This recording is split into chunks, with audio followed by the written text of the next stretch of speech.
ছেলেটির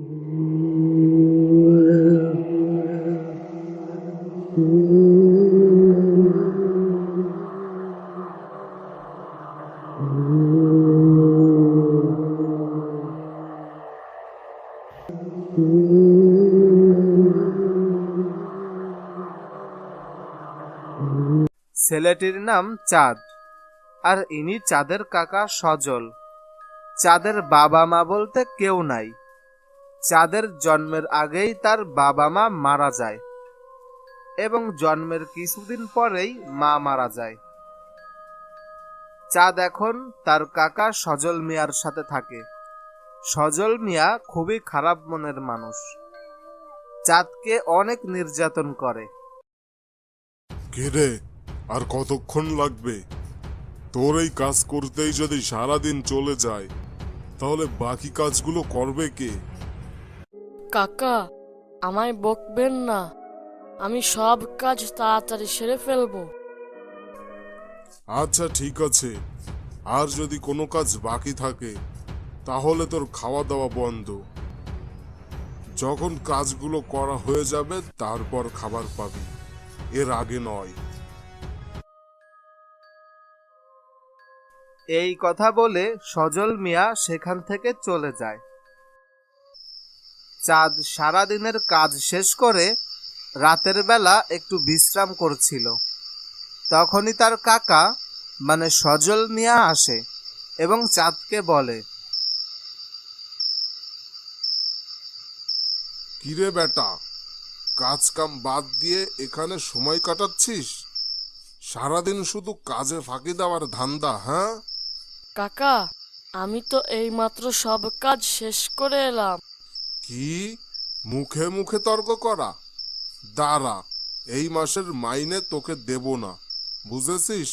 না না কাকা, আমার ভুল হয়ে গিয়েছে, আমাকে ক্ষমা করে দিন। আপনি আমাকে যেভাবে বলবেন আমি সেইভাবে কাজ করব, তারপরেও আমার মাইনেটা বন্ধ করবেন না। আচ্ছা শোন, আমার পান শেষ হয়ে গেছে। জঙ্গলের ওই পাশে আমার বন্ধু রেশাদ থাকে, ওই বাড়ি থেকে আমার জন্য একটু পান নিয়ে আয়। বলছিলাম কি কাকা, এখনই আনতে হবে? হ্যাঁ, আমার এখনই লাগবে, আর না হলে আমি কি পান বাদ দিয়ে গাছের পাতা চিবাবো? হ্যাঁ, গাধা কোথাকার! যা যা, এখনই বেরিয়ে পড়, আর দেরি করিস নে।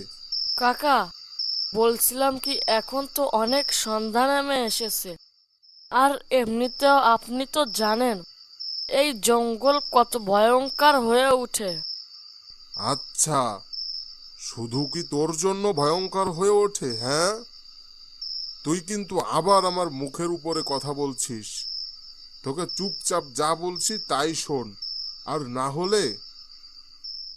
ঠিক আছে কাকা, আমি যাচ্ছি।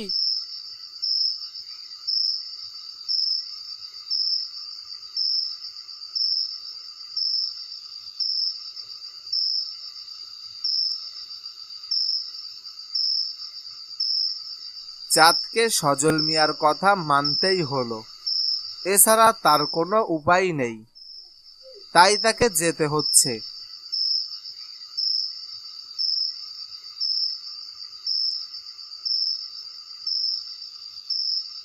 অবশেষে সে রেশাদের বাড়ি চলে আসে। আরে চাঁদ যে, কি হয়েছে? রাত বেরাত এখন আমার কাছে কি হয়েছে বলো? আরে কাকা, আমাকে সজল কাকা পাঠিয়েছে আপনার কাছে পান নিয়ে আসার জন্য, তাই আমাকে একটু তাড়াতাড়ি দেন, আর না হলে আমি ফেরত যেতে পারবো না। আরে সে তো দেখছে খুবই নাছোড় বান্দা। যাই হোক, এখন তো আমার কাছে পান নেই, তাই তুমি বাড়ি ফিরে যাও, কাল আমি পান পাঠিয়ে দিব। তারপর চাঁদ আবারও রওনা দেয় সেই জঙ্গলের রাস্তা দিয়ে।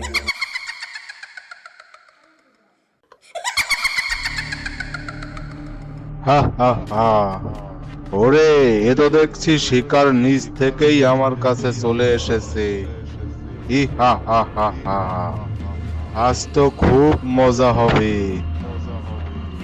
তখন চাঁদ খুব ভয় পায়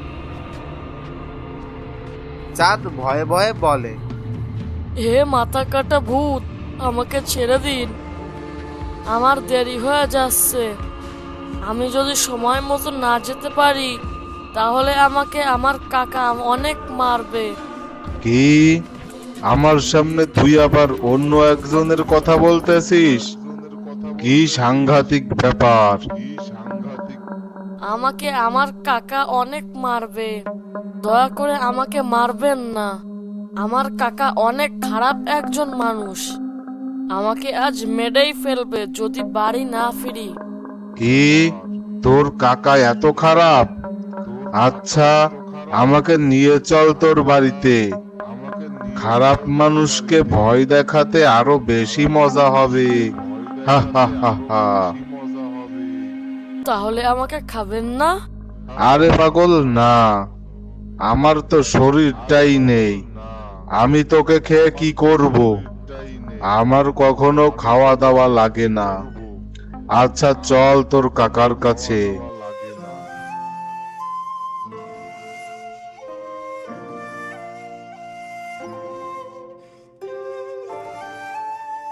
এতক্ষণে তোর আসার সময় হলো?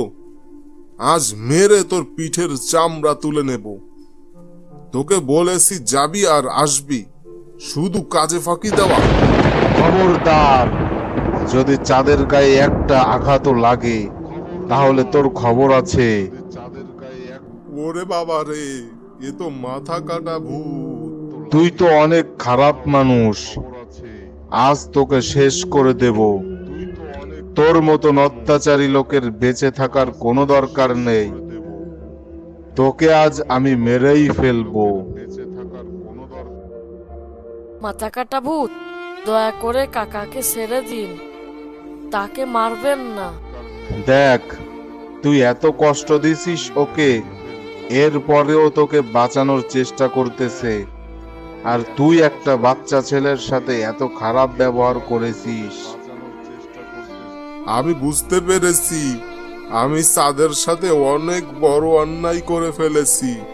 চাঁদ বাবা, আমাকে ক্ষমা করে দে। বাবা, আজ থেকে তোর আর কোনো কাজ করা লাগবে না, তুই আমার ছেলে হয়ে থাকবি। চাঁদ, তুমি আমার সাথে চলো, তোমাকে একটু ঘুরিয়ে নিয়ে আসি। আজ থেকে এই ধন দৌলত সবকিছু তোর। এগুলো সব আমার? হ্যাঁ, এগুলো সব তোর।